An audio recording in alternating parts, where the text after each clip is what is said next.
All right, Rick, we're live. Hey, hey, How are hey. you? Good. This is the first time on for me, Saturday morning, right after Hobby Hotline. I'm just waking up, got my coffee here, and it's lunchtime for you, so you're probably wide awake, ready to go here. I don't know if I'm wide awake, but it is a little later for me, no doubt. Hopefully, get a few people. I know it's Saturday. A lot of people have things to do besides watch two old farts talk hobby. But Yeah, so for everybody that's joining us, Rick reached out to me. He's had a lot on his mind lately, and he wanted to get some things off his chest and talk about grading a little bit. Right, Rick? that's right. I sent John I was going to send John I made a scathing video, out of my character, I think. And I decided not to. I had to kind of tone it down because, it's the first episode of Get Off My Lawn. And I got my shirt, The Yeah, show Modern your shirt. Hobby. Get Off My Lawn, Modern Hobby. And You, just like you're mentioning, we're not, I made a comment on what's his name's live stream on Saturday night. What's the guy's name? Jeremy Lee's live stream. One time, and I said that the hobby is a disaster, and I didn't mean the modern hobby I mean, the people. It's just the modern hobby itself is a disaster. So anyway, our first episode of Get Off My Lawn. Thanks for letting me spill my beans and complain. It's you funny. um you wore that shirt at the National. Yeah. What was the reaction you got when Oh, you walked people were around with look. that They actually guy? people were kind of laughing. They weren't like mad. It's like that's pretty cool. Even for young people were just looking at it. They thought it was pretty funny. Old guy wearing something like that. So Yeah. yeah. So Yeah, so there's been a lot of talk, a lot of talk about PSA and SGC and Mike just made that video and then John Wade Boggs fan made a follow-up video on that video and you have some things on your mind pertaining to grading, right? yeah. So since I've been around forever, as people know. I remember, I did a little research too because I didn't know exactly the year, but PSA opened in 1991, and it was because of the counterfeiting cards. Ken Griffey rookie card. There's plenty of counterfeits. Still are counterfeits, and I think they're still printing that at Upper Deck. I think you're right, and they're still grading the the newer version, but it was mainly, I remember as being counterfeit cards they were looking for, not so much the number on the label, uh, and then I believe they were having a kind of a tough time after a year or two because dealers, they weren't into grading at all. Collectors didn't know what to think, and when SGC came in '98. Beckett 99, and you have the all the home run Mark McGuire and all that stuff, Sosa. It started to boom, and you go to now to today. I mean, even back then. Let's go back even then. I remember sending in buying cards through a catalog. You'd get the magazines, you'd order cards, and everything was like Jim Mint. Hey, I got Yeah. this Jim Mint. This is a Jim Mint card. Jim Mint. And you get it, and it's fun. I didn't know what was Jim Mint. I just Jim Mint. Okay, must be a nice looking card. Comes back, not so much Jim Mint. And then even the dealers would say, hey, put on their label Jim Mint, at the card shows and so forth. So Yeah. completely different nowadays, completely different. And grading is totally taken over the hobby. I don't, to be honest, I don't think people collect cards anymore, especially modern collectors. They really don't. No, they It's don't. everything is the plastic. I mean, truly the plastic, and it's Well, truly it sad. truly is because nobody can tell the difference between a 9 and a 10, including PSA themselves, right? Yeah, Because you couldn't keep cracking and resubmitting no, and getting all these different grades. yeah. Yeah, so it's just, I mean, it's basically I heard somebody asinine. even ask, is there truly anything that is there truly a gem mint? You know? No, I mean, I don't, yeah, I mean, and you have, I mean, I can go on forever. You have people that are, I have this, I have it right here. This is what's going to be part of my video. I recently picked up this photo. It's Seal Stadium. It was the first major league game on the West Coast, Giants Dodgers. Okay. It's pretty cool Mm-hmm. since I live in the Bay Area. I know exactly where this is. There's a little plaque, a marker on the sidewalk where the entrance was. And actually, there's a Home Depot. There's a marker in Home Depot where home plate was. Now it's a shopping center. But anyway, the reason I bring that up is this is a type 3 photo. I have some knowledge on photos. I'm definitely not an expert. But to me, this, just looking at this, the paper, the image, I thought this would be a type 1 photo, but it came back type 3, meaning it was from a duplicate negative, the same time period as when the was taken, the photo was taken. But on the back, I get this note, and this is Henry Yee's autograph here. This is the guy that developed the system of, type 1, 2, 3. He's the one that grades these things or looks at these things. So you have a name behind it. But we have zero knowledge who's looking at these cards. It doesn't, and like a $10,000 card, $100,000 card. Who's looking at them? We have no knowledge whatsoever. You go to Safeway, there's the manager's photo there, or some other place, the employees' plaques or whatever. I mean, at PSA, they're scared to acknowledge even who's grading the card, not even a name, but how many years, what's their Yeah. experience. So these are $1,000 cards, hundreds of $1,000 cards. And people just, whatever, whoever looks at it's an opinion from some guy that's been grading for 2 weeks. It's just kind of asinine. You Well, have I've that been where saying you have for a this long photo. time.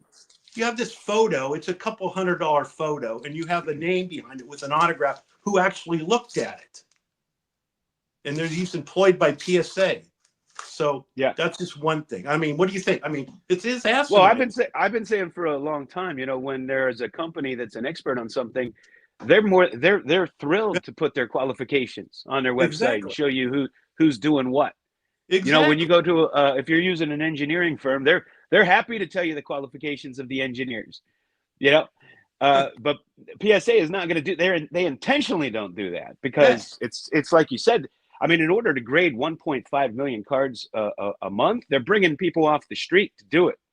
Oh, yeah. They're not all qualified. They're not all experienced. That's just fact. Yeah. That's just fact. You couldn't find that many people to grade 1.5 million cards a month. Yeah. I mean, they don't even have to put the person's picture name. Just, Joe Blow has 10. This is who's looking at your card, Yeah, yeah, somebody. and it doesn't have to be like you don't have to know the specific person who Yeah. graded your specific card, Yeah. but just the graders and what are their Yeah. qualifications. That's looking at your card. Yeah. Yeah, Exactly. And SGC. SJC would use Jay Spence, and you knew who was Yeah. authenticating your autographs, for instance. Yeah. They were proud to put his name up there. Yeah. Exactly. And then, I mean, I know SGC originally, when I started to kind of grade with them way back when, they had 3 graders that were there forever. And the guy from Heritage, his name is, I think, last name Grady, who now runs Heritage auctions and so forth. He was one of the lead graders, but they had 3 graders that you knew were looking at. One of those guys was looking at your cards. Now we have zero idea. Yeah, They're moving guys over from SGC to PSA because PSA probably doesn't know what the hell is going on. I mean, it's just how collect people can just rely. I mean, just crazy. And I don't know. I mean, it's just one thing is who's actually looking at the card. and another disturbing thing is that only the grader is looking at it.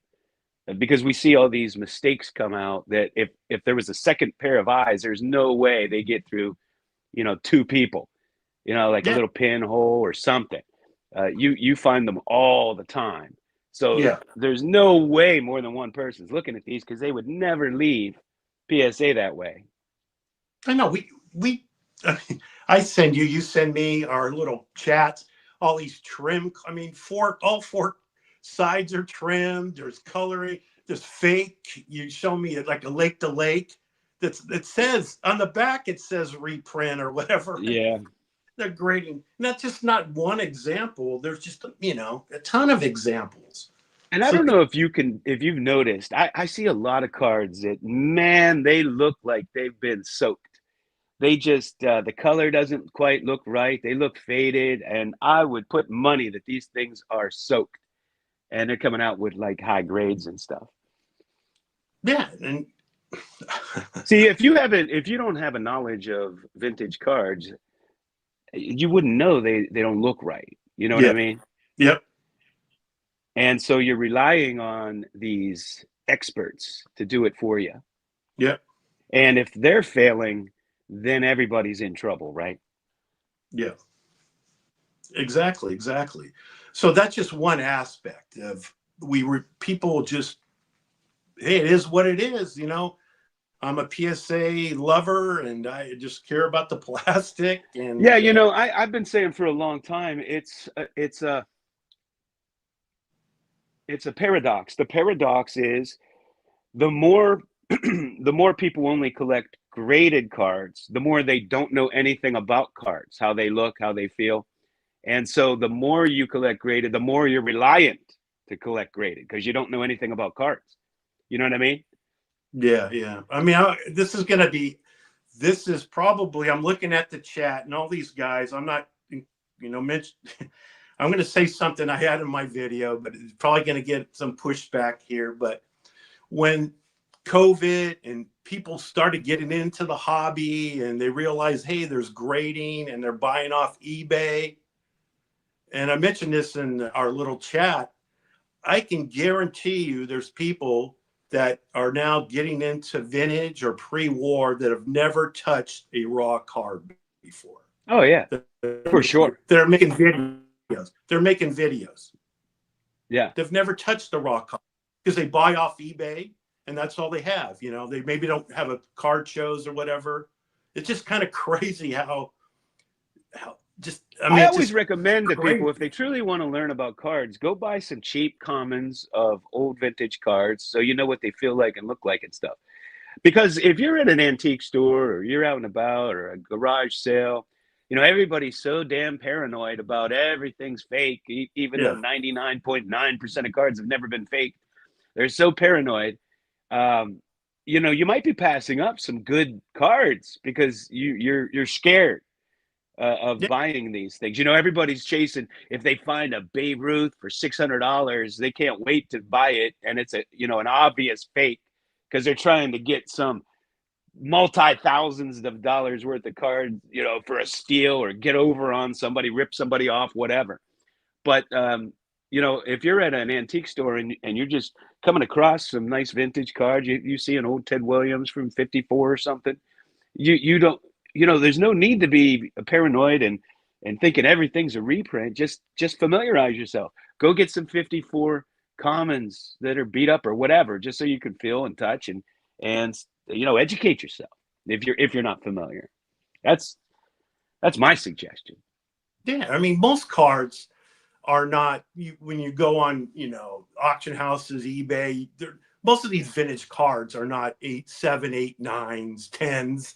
Most of them, when you go to a card show or just you pick them up on eBay raw, they're very good or excellent, or they're not trimming these cards. They're 99% of them are not trimmed. They might be Right. off center. Well, you You see just, the grading reveals, most of them are minimum size, not met. yeah, yeah. What the hell does that even mean? PSA determines the size of these things, not the Topps factory or the Bowman factory. Or when you get into the really old cards, come on. They were not all precisely the same size. It's No, ridiculous. you, And I think they're just trying to protect themselves now. They've gone overboard because they got scammed so many times by the card trimmers, you know? yeah. Did you see? Have you looked at the comments at all, or do you want me to You know glance at them? what? If you could read them, StreamYard puts this advertisement Okay. over the comments that I have to pay for something, and I can't even see Okay. them. It's ridiculous. Okay. You might see me messing with this over here. I can't get it off to see the Oh, I comment. got you. It looks like most people are kind of talking, John and Rick, besides the 71 months, and what are some of the coolest looking 70s tops cards? Oh man, there's so many. Now, 1971 was significant because it was the first year that they included action shots. You know, before that they were all posed, Yeah. and they have some really cool shots there. I've always been an action card fan, and I know there are many collectors. They like the portraits, but I always preferred the action shots. That's why I love the '73 set, where a lot of people, other people might not. But I just Yeah. think there are some amazing action shots in that set. What Yeah. about you? Yeah, I agree. The action shots were, most of the, when we collected, were the vintage cards were portraits, or, and all of a sudden when you started seeing all these action shots, I thought they were really cool, because when, not every game was on TV back then. You would have one game of the week, so it was Yeah, kind of cool, and you didn't, there was a YouTube, so you had no idea. Hey, that's pretty cool that Tito Fuentes, is jumping over Clemente, yeah. I slide mean, in when the I was second. growing up, if the game wasn't sold out, it wasn't on TV, and so I had to Yeah, listen to the home games on the radio. You could only watch the away games. Now I yeah, didn't have that problem with the Steelers because they were always sold out. So they would sure, televise every game. So I watched every Steeler game growing up. But when it came to the yeah, Pirates, I could only watch the away games or go to the game. yeah. I agree. And Yeah, and you so the didn't see most, a lot of other teams. Like I would sit in my basement, that's where our TV was, and watch a game on Saturday, the Reds and the Dodgers or something like that, whatever game they had on. But it wasn't like you could just watch games all night every night. That didn't happen. It wasn't yeah, like so that it's back pretty then. cool to see the cards, action shots, and most of the, the 60s, 70s, especially 70s, they were the pictures were taken at Candlestick Park, because the guy in Oakland Coliseum. Yeah. So you would see, the chain link fence in the background, because the photographer was a Bay Area photographer that they used. So when the Yeah, teams came in, the 76 basketball set is like that, where there's so many cards that were taken at the Bullets games because the Mhm. photographer was local to there. And you see Yeah, Wes yeah, Unseld in like 9 different cards. He's always in the yeah. background of every card because it's always against the Bullets. And the photographer, man, whoever, they take the picture, they probably took a lot of pictures, but whoever looked at these things at Tops and goes, hey, this is a great looking card. And you see with Jerry Sloan's rookie cards, looks like you got a punch in the face. Yeah, yeah. I mean, who comes up with that? Well, I I thought a mean, good idea. I have his Topps poster, and it's a full shot, so he's like going up and making that grimace face. But when they made the card, they just zoomed in on just his face, and it looks ridiculous. But if you see the whole image, it makes sense. Yeah, yeah. Yeah, they That did was that a lot, where they would zoom in, good. for some cards, and then they would zoom out for some other cards. And But you yeah, have that's a classic. the catchers looking up in the sky Yeah. with his old face, just Or how about Johnny Bench's '73, where he's running like this to catch the pop up to the back wall there? yeah, yeah, it's just nuts. They're pretty cool though. I mean, you see them nowadays, you're going to. So, but anyway, back to, so I covered who's grading the cards. Okay, now watching the video, Mike's video, that he's not an idiot, or people think he's an idiot, and then John 3D or John Wade Boggs fans video. Mike, he admits he collects PSA cards. He's not, doesn't complain about it. For him, it seems like it is what it is. You know, he realizes that they really don't know what the hell's going on, but he likes them, you know, and that everything to be PSA that fits his monster and so forth. But the people that are complaining constantly on YouTube, they're crossing over cards, they're not getting the grades, they're cutting, you know, whatever. They're just not getting what they want, and they're complaining. Don't send them in. Keep them raw.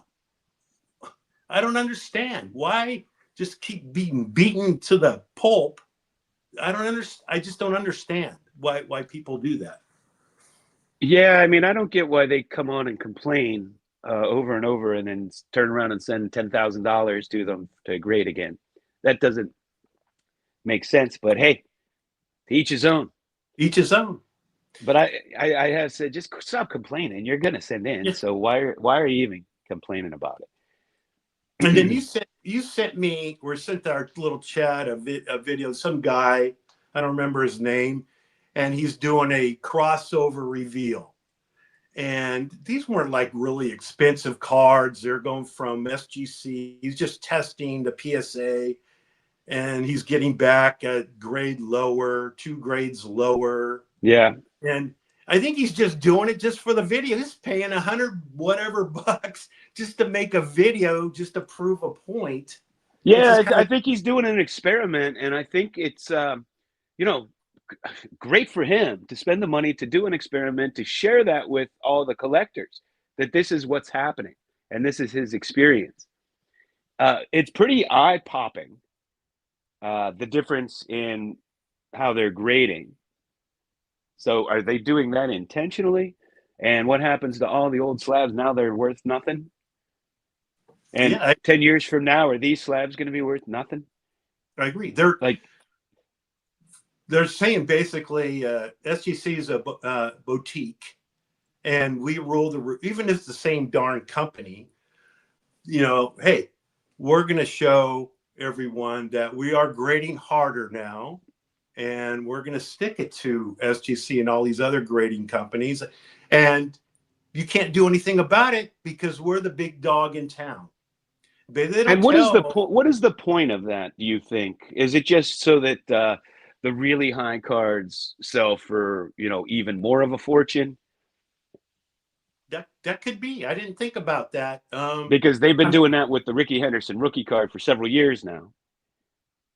Yeah, I mean, my baseball collector was thinking like now they're using AI and so forth, and they're scrutinizing the cards more, and they're finding more flaws to the card. And you even said, I know a couple of years ago, you said, I don't know if it was in a video or in our chat, you were saying, hey, just wait till AI, all this stuff comes in and they scrutinize the card. These cards are not going to be, they're going to be worthless, these older cards that are graded. If you're going to sell a card, wait until you decide to sell the card in the future, then grade it if you think you necessarily need to grade something to sell it. But don't do it now because you're going to take a hit in the future. Well, I've been saying that for a long time. And I mean, it's demonstrated. It's just fact that old slabs aren't worth as much as new ones. And the other thing is that you don't know who's going to be the major player 10 years from now. It'll probably be PSA, but there's no guarantee of that.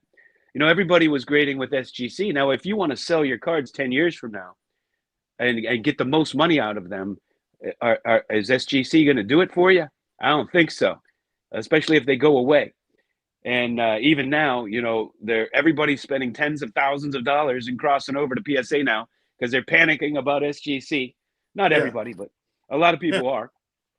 And so I have been absolutely steadfast on that for me, I don't want to grade until right before I sell.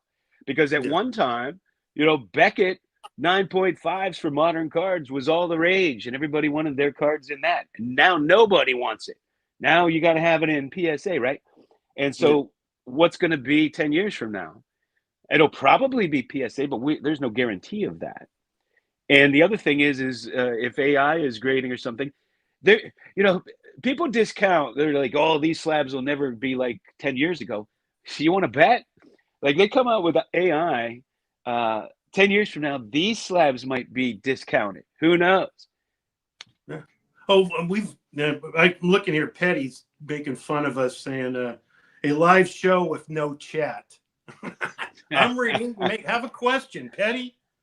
Freaking guy. Who has a comment or question? Uh, Most of the chat's always talking amongst themselves. Yeah, and it's hard. It's hard to sift through and actually get to a question sometimes. It says, I think PSA customer service is running this chat. Mangini Slab Incorporated. Do not grade nothing. The general hobby. I don't care a whole lot about it. Rick wanted to talk about it. I could care less about grading. I could care less about what other people do. Could care less. Everybody's always like, collect what you want. No kidding. I don't know anybody that. I don't tell anybody how to collect. I could care less. Like if you want to spend $100,000 with PSA, that's your prerogative. You do what you want. You want to get all your cards graded by GMA, that's your prerogative. I could care less. I really could care less about like since I stopped grading, my life is so much happier. Like I don't get wrapped up in any of that. I just enjoy my collection. I was away and my wife was laughing at me because I'm like, oh man, I got a long weekend just to play with my baseball cards all weekend. I can't wait. And as soon as I got home, I came up and started sorting and stuff. I'm in my happy place. Yeah. No, I don't grade either. I literally don't. And I have literally binders full. Binders full of cards, Hall of Famers, all raw. Well, you got like 5,000 of them at the National, right? Yeah, pretty much. you got 4 stacks. Hours, so I basically completed my 53 to 79 run of all Hall of Famers. But I'm not going to get these things graded. It costs me a fortune. And a lot of them are not worth being graded. Why spend, it's a $20, $30 card that's Hoyt Wilhelm, and that's maybe comes out of, why grade it and spend another $15 on it? Plus, it's something I kind of laugh at, and you do this a little bit, is people that want to have their set in a binder and they have all raw cards. They'll have like a PSA 3, and they're so paranoid to crack it out that they go buy a second card. No. It's probably a 3 or 2 for the binder because they won't crack out that 3. Like I know. Like oh my God. I know. A 3. But a lot of these cards that are 3, they're not like a Ted Williams or again like a Hoyt Wilhelm or something. So it doesn't. I can buy another Hoyt Wilhelm for $15. I know, but why don't you just crack out the 3? Like it's a 3. It's not a 10 that's going to sell for $10 bazillion. That's true. I put when you send it back in for grading, it'll get a 1 now because they're knocking it down 2 grades. Yeah, exactly.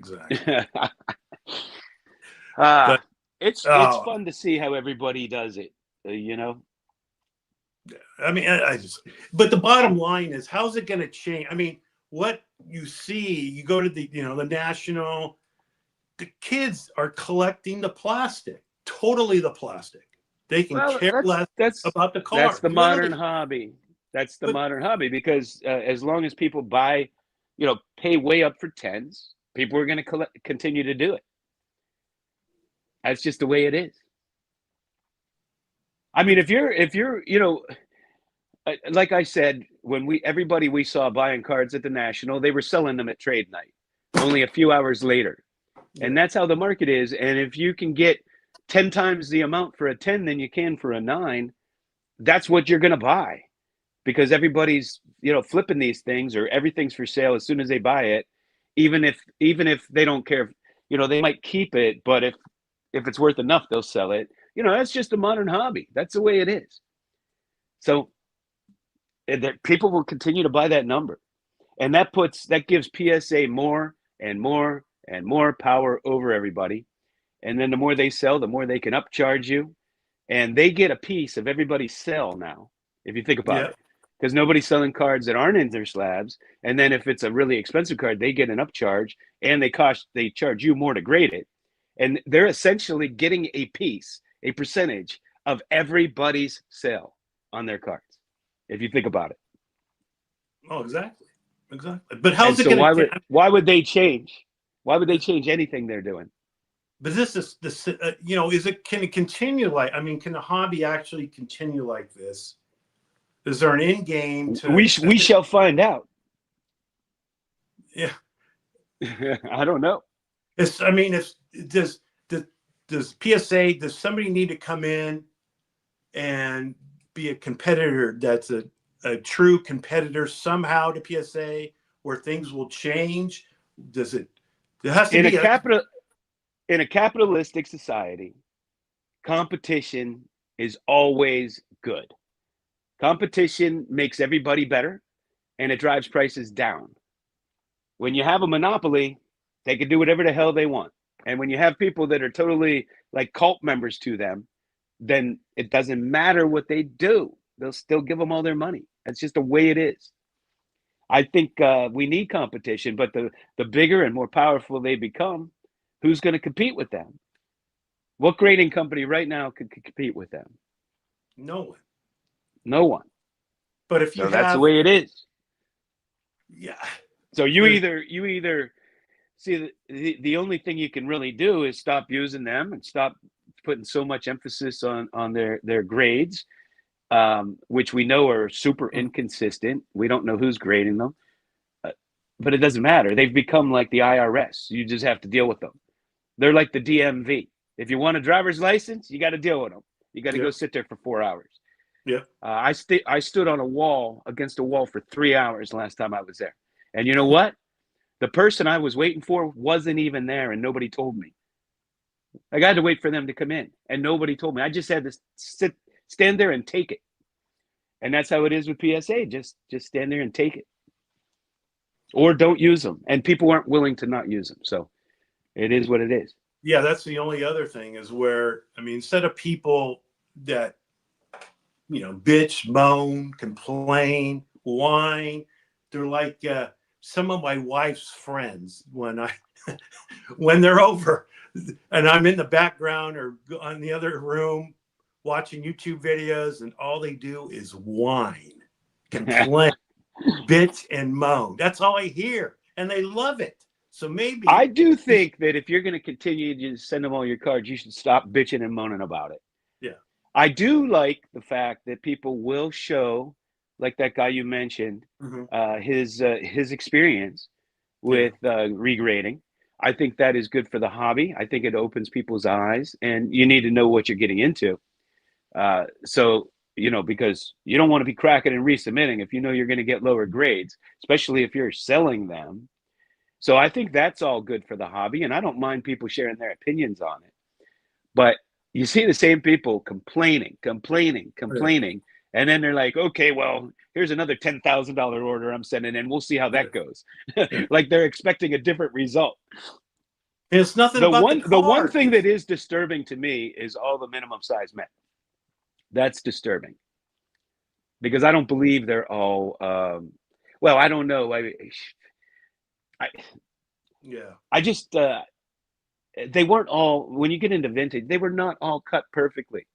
Anybody that had a stack of cards back in the day knows if you ran your hand across them, it wasn't completely, totally smooth. Yeah. And I'm not going to mention this person's name, but this guy's a huge collector. I mean, he's got his collection just is out of this world, and he doesn't make YouTube videos.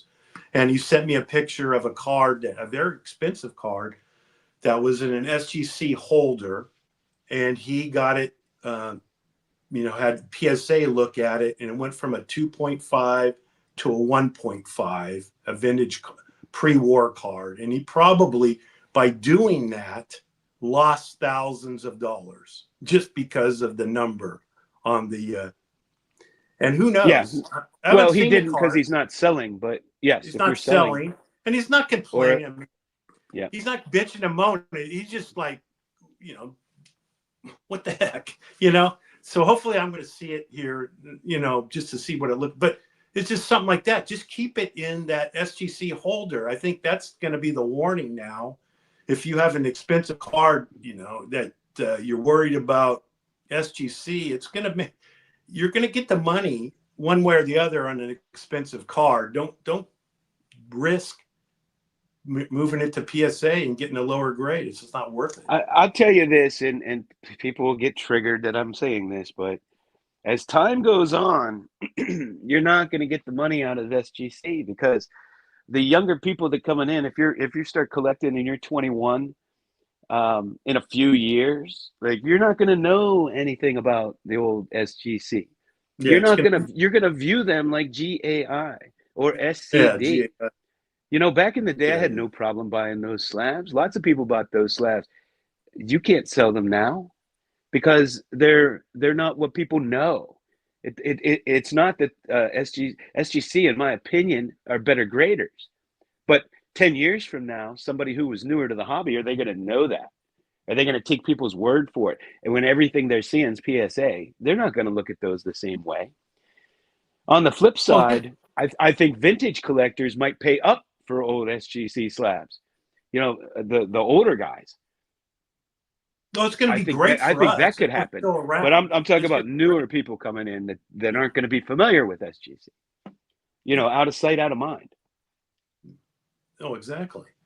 I mean, it'd be great for us if we're still around 10 years from now, because we'll realize these are legit cards and we can get them dirt cheap in an SGC holder. You mark Because my words, there will be slab collectors in the future, and they will collect specific era of slabs. And in the future, if anything happens to SGC, there will probably be people that seek those out. well, I What do mean, you think? we've known forever that PSA was totally lenient when they first came out, how their standards were. So you can just see pre-war vintage cards, especially pre-war. I mean, they graded that a T206 card that looks like a total beater. They put a 3 on the label. In the Yeah. old days, and it was completely. Standards have Well, changed over. it's completely subjective, and then that subjectivity is always changing. That's the problem. Yeah, Is it's always exactly. changing. And Even if they it's not don't. announced, you can see the differences. Yeah, I mean, they don't say. I mean, of course, it's probably smart There were some on their bad looking part. sevens back in the day, I have to tell you. That's Yeah, why I would buy the card and not the number, because I'd see sevens that looked terrible, and there were fives that looked 3 times as good. and then they try to trick people by people, they re-slab them in the newer holders. So people go, hey, look, it's a newer holder, but Right. the card looks like shit. But But if you look at the cert number, then you yeah, know. but I mean, some people don't even. They just buy. Hey, this is the newer label. I remember when I got back into the hobby again in 2014, I was buying all kind of slabs on 4 sharp corners, and I couldn't believe it. I mean, they had nothing but 9s and 10s. That's all they had. I'm buying them for $5, $9. Like when you were talking about newer card 80s and Mm-hmm. early 2000s and everything, I mean, they were practically giving them away. And when I saw these things just start to shoot up, I was like shocked. These 80s cards in a 10 selling for what they're selling for, because they were giving them away back then. And I remember thinking, man, 4 sharp corners, they must have a special deal with PSA, because every single card they had was a 9 or a 10, and mostly 10s. Yeah. So I mean, here we are, almost 40 minutes in, and everything is about the plastic nowadays. And then one of the other things, people say, hey, well, it's protecting the card, which it is. It's protecting the card, or I like the way the plastic looks. That drives me crazy. It's nothing about Yeah, the I mean, card.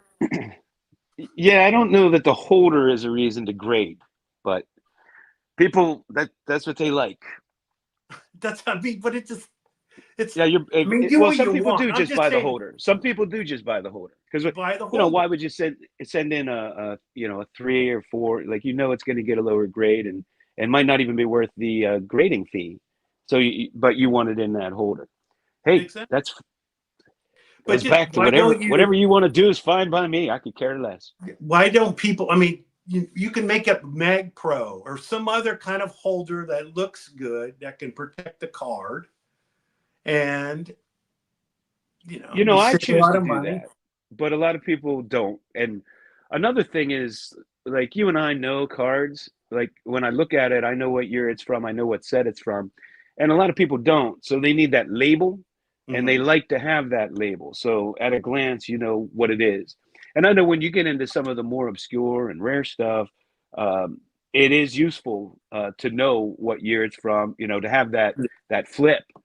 And a lot of people just want to have that on every card. Now, Dylan Double D will take the Mag Pros and make his own labels, Yeah, and a lot of there are other people that do that too. So you put that number right on there because in the old days, like I would take one of these and I would put a little sure, sticker on the back and sure. note the year and set. If it's some obscure set like the Coaster's Bread, those are very difficult to spot because they look similar to other ones. And I remember I did that with the Coaster's Bread, so I would remember that's what the set was. Yeah, but I'm And when not. you have a bazillion cards, like that's useful. And I would do that with my Japanese cards too, because I was just learning them. I didn't know all those sets. So on the back, I would put what year it was, what set it was.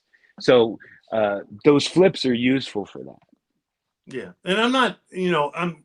This is just my own opinion. I'm not. I see a lot of these guys in the chat. They're collecting for a long time, and I buy PSA grading. I just don't send any in, but I buy PSA because that's the only way I can get some of these cards. But do what you want. Just don't bitch and moan about it. I mean, that's the only thing. These guys in the chat don't. They make fun this that. They don't go shit. Look at that. PSA reveals and they're, what I'm saying?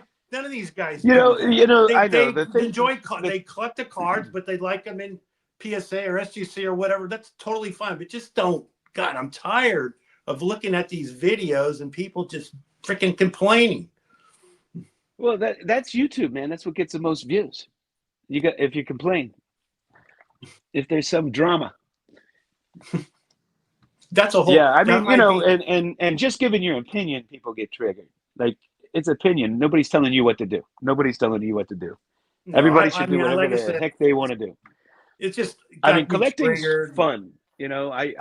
I get all aspects. If you only want to collect players that you watch, so be it. That's what you enjoy. I collect all kind of stuff that doesn't have a whole lot of value, but I love it. It's just fun for me. Mookie says Rick is complaining about complaining. Yeah, that's But hilarious. I don't do it. I only do it. This is my first time. I don't know. The last time I did a rant video, maybe a year ago. So I only do these in the chats, and this is a special occasion where I can just bitch and moan to the whoever wants to hear my old get off my lawn. Well, you were a little triggered. You were reaching out to me saying, "Hey, I got a whole lot on my mind about this grading stuff. Let's talk about it." Yeah, I was just Mike. I love Mike, and he like I said earlier, half hour ago, he realized that PSA's all screwed up, but he's not complaining. It's just what it is for him. He likes them, the PSA. He wants to be consistent and those holders. It's just the people that are commenting, commenting his channel, thinking he's an idiot, this, that. I don't think Mike's an idiot. It's just stop. Just don't complain about it. That's my Well, only. what I mean, it is like PSA it's become like religion and politics, man. No, I agree. People, no matter what side you're on, there are people triggered. And people don't talk about the cards. Literally, No, don't talk about no. the cards. They Well, talk you know about what the grade is. well, they do. The one thing I hate about grading is what it's done to the hobby is that now everybody has to tell you how shitty their cards are, how shitty they are, why they got that number. You know, You can't just get a number and say, okay, this is a 4.5. Now I got to tell you, okay, let me go looking. Let me go Why is looking. it a Why is 4? this a 4.5? Oh yeah, Yeah, it's yeah. real. Oh yeah, this is all effed up here. Oh yeah. Yeah, this card looks like shit, but I love it. But I love it. Yeah. It's like Yeah, it I is know what you. it is. Just enjoy the card for the Yeah, card. yeah. I can't sit through. You'll see like a 50 card reveal, and this is just me. This is just me. I don't watch this stuff. I don't watch grading reveals because I can't sit through a 50 card grading reveal where they're telling me every tiny little detail of why something got this number.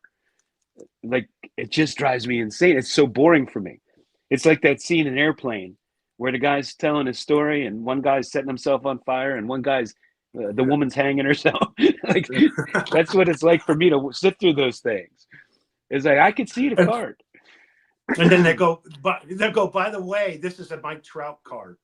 So they're complaining about the card, the grade, everything. Oh, by the way, this is a Mike Trout card. Yeah, They don't that's even just me. I'm not mention telling people who it not to is. do it. You know, it's like I'm going to go live with Big Scott on Sunday night. Now he got triggered by my video, Yeah.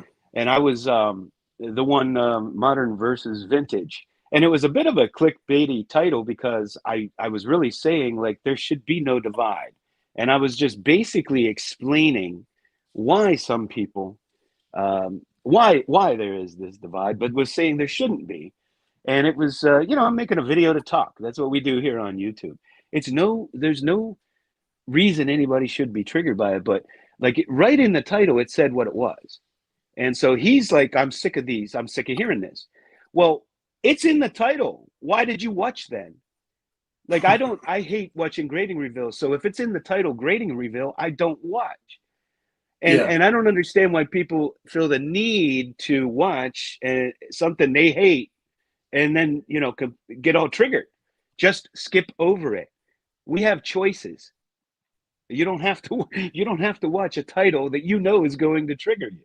I know I don't. Yeah. Yeah. So I got here. One person asked, John and Rick, what is your favorite miscut card in your collection? Mine is the Frank I got to show Robinson mine. rookie card. Mine's the Frank Robinson rookie card. That's always been miscut.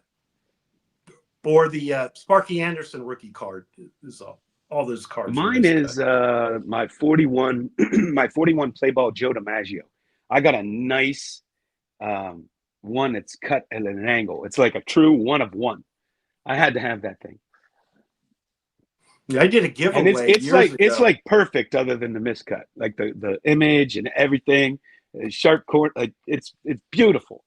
And I love miscuts. I No, I seek them out know. sometimes. I won't For pay sure. a ton of money for them because I know I'm overpaying. I don't want to Yeah. overpay because I might be the only one on the planet that collects them. So, but I do enjoy them.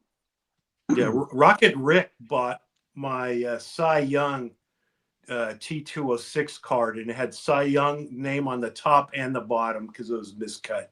So I had 2 Cy Youngs because they would, it would be vertical. I think it was 3 players on the sheet that were vertical, and so it was Cy Young top, Cy Young bottom. Yeah, and it was so common to get those miscuts out of packs growing up. Now, Dylan will always tell you how rare centered cards are, but I point out to him that those miscuts are true 1 of 1s. They're even more rare. So if you're collecting for rarity, you should want miscuts. That's funny. That's funny. Let's see it.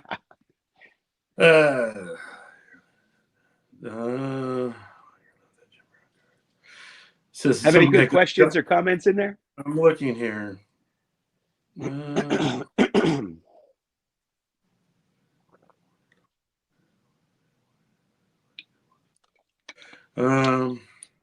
Let's see here. Did you trigger anybody? I triggered a lot of people. Melissa says I'm on menopause. Is menopause real for men? Yeah.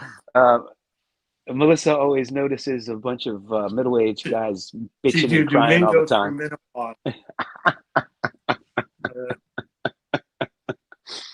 That's hilarious. Uh, I think it might be real. oh, I think so. I mean, when Do you if get you hot meet me in flashes? person, if you meet me in person or whatever, or years ago, I'm the type B person. My wife's totally type A. I'm type B. Everything. I just whatever. Now you get my age, man. You just bitch and moan everything. I mean everything for whatever reason. I used to be really, really. I don't know. It is what it I is, don't. man. Don't get it. I'm not so much like that, but I am cynical. Like I question everything because I swear to God, like half the things that you buy in the world today are scams. You get all these fake PayPal notifications. They're trying to scam you. Every time you turn around, half the infomercials or more than half are scams. Like everything's a scam these days. So I'm very cynical. I'm very suspect, and that's probably why I'm so critical of PSA because I see it. I see what they're doing, and I just view everything Yeah. as like everybody's out to get my money, and not always doing it in a good way. It's like, why can't I know who the graders are? Why if I send a card in 10 times do I get 7 different grades? I ask these questions.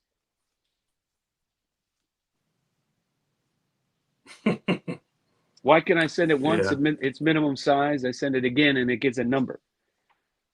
Why can Kurt take an altered 53 satchel page, clean it up, send it in, and it gets a 6? How did it go from altered to a 6 if these guys are card experts? That's impossible. It went from altered to a 6. Like how do you unalter a card? Yeah. That's one thing to go from a 5 to a 6 or a 6 to a 3, but to actually go from altered to a number is insane to me. It's a modern hobby, like you said. It's the modern hobby. I got my shirt. Show that shirt again. Get That's off my classic. lawn, modern hobby. So again, it's not the people. It's not the people. It's the hobby itself. It's the hobby itself. But I don't Yeah, know well, anything else. people take it that you're talking about modern cards or modern Yeah, collectors, no, and I that's don't. why they get triggered. You're talking about the Nah, overall hobby with the scams and the the bad scams and actors the and the whatnot grading. guys taking cards off Yeah, camera and swapping them and stuff like that. yeah. All being loud when I did that video through the Nash. I mean, just obnoxious. Totally obnoxious. Yeah, that's the new hobby, man. That's the new hobby. I'm close to just going back to collecting in obscurity. And let me ask you this: I'm finding so few interesting videos anymore on cards. So it seems like less people are making videos. Like I'll be refreshing, and there's nothing. And then I have to go to my homepage, and the crap I see on my homepage about cards is like I don't even want to be a part of that hobby. Yeah. Have you And noticed less of your subscribe like channels you yeah, subscribe to, less content, yeah. less and a lot of it's getting really mundane. Like it's just all VRs and people just repeating the same topic and just showing, I don't know, the same old cards we see all the time. It's getting a little mundane to me. Now I don't mean it. the new thing now is people are making videos complaining about other channels, the quality of their videos and their views, or like that professor or whatever collector guy that's doing live things and complaining Yeah. about everyone's channel. Like they don't, we don't, we don't make, we're just doing it for ourselves, man. I don't edit anything. I don't even care. I'm doing it because to be part of the hobby, my friends in the hobby, the Well, chats. I mean, it's like people think it's we're like just this. trying to. Yeah, it's like this. People who are trying to make a living making videos like he is can't understand that there are people that just want to come on here and make videos, and it's not about uh, making a $10,000 or whatever. And Yeah, it's the same with grading. Like people who are get aroused by a 10 can't understand anybody who doesn't get aroused by a 10. You know, we don't always, as human beings, understand where other people are coming from. It's like when Jeff Wilson left that long comment on my video telling me where I was wrong about content and where I was right. I wasn't talking about making YouTube channel your business. I was talking about guys like me and you who just want to share our cars, interact, Yeah. meet people. So he didn't have to go on about how to boost my, Yeah. whatever. He was missing the point because he can't see it that way. He would never make a video just to meet people or show his private collection. Every video he makes is to make money or whatever. And there are a lot of people like that, and that's fine. That's what they do. And Professor Sports Cards, he's entertaining. He made some videos that were controversial, and people love that shit. And so he got a bunch of subscribers all at once, thousands, and now he has to keep doing it because Yeah. that's his thing now. It's been successful for him, so he's going to continue to do that. Yeah. Now I mean, there comes a time where I think it gets old, it gets mundane and stale, and I think you might have to change it up a little bit because you watch guys like Dan the Cardman and everything. I think after a while, it's just like, okay, been there, yeah, done that, stuff. seen him, and I get and I think he does a good job. And I'm not Sure. critiquing in any way. It's just it's become the same thing over and over and over again, and it Yeah. doesn't have the same oomph that it did when he first started. That's my take on it anyway. Well, maybe that's all of YouTube when it comes to card collecting. We've seen everything. I mean, we've both been in it for 6, 7 years, Yeah, constantly every day watching videos. We see people come and go, and we see the same stuff over and over. Even myself, I make a video and I get halfway through it, God, I'm bored out of my mind for myself making it, talking. Everyone else must be bored. It's just like yeah. it's hard to come up with new, or maybe I just don't have I try I to can do make. quick hitters. Talk, Yeah. show just a few cards, give some good information, and move on. And if you don't like what I did, I didn't waste too much of your time. Sure. It took 3 minutes of your time, and Right. hopefully you learned something in that 3 minutes, or saw something you never saw before. That kind of thing. But the content, yeah, I don't know if it's just getting stale for me. Like maybe I've been on it too long. But what people want to watch is the drama, people Yeah. spending $60,000 on cards, people getting screwed over by PSA. I think people enjoy watching that, and then they all jump on the. There's a Yeah. lot of hate watching and rage watching. Rage response kind of stuff, and that's what gets all the views. So that's what people are gonna do. It's just like the same with the PSA. As long as tens sell for this much, they're going to continue to do that. And as long as people are watching this crap, they're going to continue to make it. Yeah. I mean, what's the Filmington's channel? He has with those three guys, the modern collectors, So spitting, yeah, what's it, spitting something, or the one that they do once a week I or know it. so. I'm drawing a blank on But it's what actually, it's I called. enjoy that. I don't collect modern, but they have pretty good takes. They have some knowledge. They, Yeah, for come up sure, with for stats. sure. And I actually enjoy that. I'm learning something. Even though I don't collect that Yeah, stuff, I learned something. I think that's a very good channel, and I watch it. But I want to learn. I want to, well tell that me. show is that show is interesting, and I Yeah, learned things on there too. yeah. I want to learn something. I don't, like you're saying, I don't need to see another card of reveal, whatever.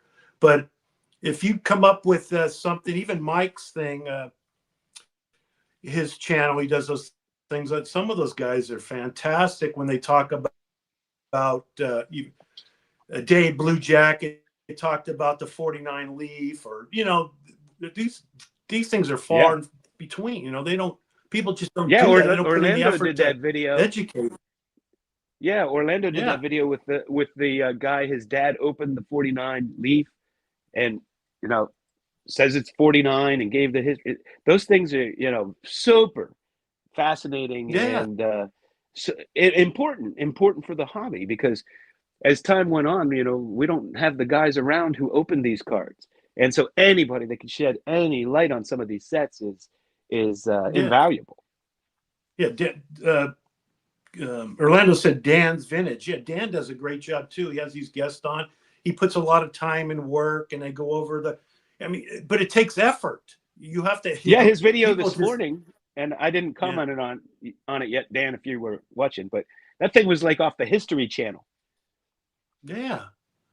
And you have to put in some effort. And people just, they just, oh shit. If I just say put in my title, PSA sucks, or Joe Blow's channel sucks, they get views. That's easy to do. I mean, what I'm saying right now is easy to do. This whole hour is easy to do, but there's no research involved. When I do a video, I spend some time. I used to be a teacher, so I spent some time researching, whatever a set, something that's rare, and I enjoy doing that, and I try to present it, whether it's I do I do a too. And great job of it. what's awesome about doing that is I learn so much, because I will get a card that I really want of a player I know, but I know some things about him, but I don't know, everything. And so Yeah, before I do a video, I will look them up. I'll go on to Saber. I'll do some yeah. research. Saber has, man, they have Oh long yeah, articles on like every known player. Like it goes on and on and on. You can find out everything about their home life yeah, and their playing career. Wikipedia, just a quick glance to learn things, and then I'm able to add that information to what I already know. And yeah, I enjoy hearing that. I'll hear about these players and I'll be like, I never knew that about him, or I never yeah, knew yeah. how good his stats really were. I didn't know Or he where the won, that batting title. I never knew he won a batting, stuff like that. yeah, where a card came from, where was the company, when did it start? Where's the Yeah. background of the Well, like you company? got that Bluebird Babe Ruth and went out and bought a bottle of Bluebird. Yeah, and you know what I did? Like literally, I scoured every auction site, anything on Google I can find, and researched it, and I enjoyed that. I really did enjoy that, to present, not just to present on a video, but I just love doing where did this card come from? Yeah. It's fun. Well, I did that. I got that Rogers Hornsby Blue Ribbon Malt Premium, and my wife thought I was nuts and bought some, a can of Blue Ribbon Malt, Yeah, the actual malt, to display with it. And then yeah, I learned all about that company and how they, why they named themselves Blue Ribbon. And, Pabst was the big, well, it's actually interesting. Pabst was the big beer, but they weren't Blue Ribbon yet. But in the 1800s, they started putting a blue ribbon around their bottles of beer, and they became known as Blue Ribbon, but that wasn't their name. So the yeah, Blue Ribbon Malt Company used that to capitalize on that. And then after Prohibition, Pabst bought the Blue Ribbon, and that's when they officially became Pabst Blue Ribbon. yeah. I mean, But that's I great. never knew any of that until I researched it for the video. Yeah, it's fun, man. It's really fun and hope you know I just hope more people realize, hey, let's do some research. Love to hear It's people. good for Everyone the has hobby when knowledge. it's good for the hobby, Yeah, I think. When people are sharing this expertise, make it interesting and sharing all this knowledge about players, about sets. And it's not just, I spent $50,000 at a card show, or, I flipped this card and I made all this money and look what I spent. I that's yeah, yeah, fine, and that brings a lot of people into the hobby, but there are a lot of people that uh, have a thirst for way more than that. That's so To me, that's so superficial when it comes to collecting. I get it that a lot of people, this is their business now, yeah, but even still, like, even if you're a seller of cards, you should know what you're buying, and you should know what the people you're selling to want, and you should educate yourself on those old cards, because you might be stumbling on some rare beauty that a lot of vintage collectors are going to pay way up for, and you could get it at a good price. But if you don't even know what it is, you're going to pass that opportunity by and not even know it. So I think sellers, even more than collectors, should educate themselves on these cards. I mean, that's your business.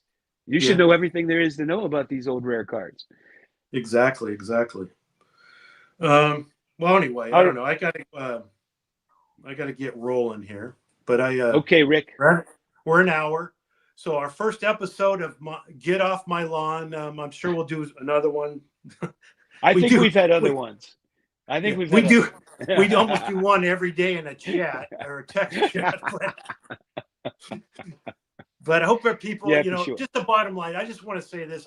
I'm not talking about anyone specifically about, grading. Grading, it's a necessary evil when it comes to a lot of stuff. There's a lot of stuff that you wouldn't want to buy expensive card through an auction house or eBay or something that is not having a second opinion. So I'm not saying that. I'm just saying the people that keep sending in to PSA, but keep just bitching and moaning about it. It just drives me nuts. So hopefully that's just my thing. I think Mookie said it best when he said, "You're complaining about people complaining." I know. There you go. But like I said, hey, the older you get, man, it's just what it is, man. Yeah. It's these young people that are 20 years old bitching and moaning about their grades that I guess drives me up. Well, it's a first world problem. This is the first generation where kids own, $100,000 worth of baseball cards, and walk around the show with them, and so it's a real first world problem. We would have loved to have those kids when we were young. Those cards. Oh my God, not the kids. The cards. Everyone's making fun of me, especially my my age, and this was great, John and Rick. Now all you get off my lawn. Safe chat, gang. Whatever. With age comes complaining. I don't know about that, because I see young people complaining, I think, more than we do. I mean, that's what you're talking about, complaining about PSA, complaining about. Go watch SCV videos. There's all kind of people complaining to him. People want to know if I'm selling my gear, my shirts and stuff. We got, we have 75 people in the chat on a Saturday morning, afternoon. It's pretty crazy, huh? You think about it. That must mean that us card collectors don't have much else going on. You're right. We don't have a There life, must not be. Right? Is there a card show this weekend? Not in my area. Actually, there is in my area. There's one in my area. There is this weekend? Yeah. They always say like 300 tables, and about 25 tables are there. Okay. So it's one of those. When I wake. Go ahead. No, go ahead. Sorry. I was just going to say, when I wake up on a Saturday morning, Sunday morning, well, pretty much any morning, I have my coffee and I'm scrolling through YouTube to see if anybody, uploaded a video. That's our entertainment now. It's taken over most of my television watching. I hear you. That's why I've been frustrated with the lack of content lately. I'm getting tired of searching. I'm going to have to go back to TV. Don't do it. All right, Rick. All right. Hey, thanks everybody for joining. Thanks everyone. Appreciate it, man. All right. See you, Rick. All right. Bye.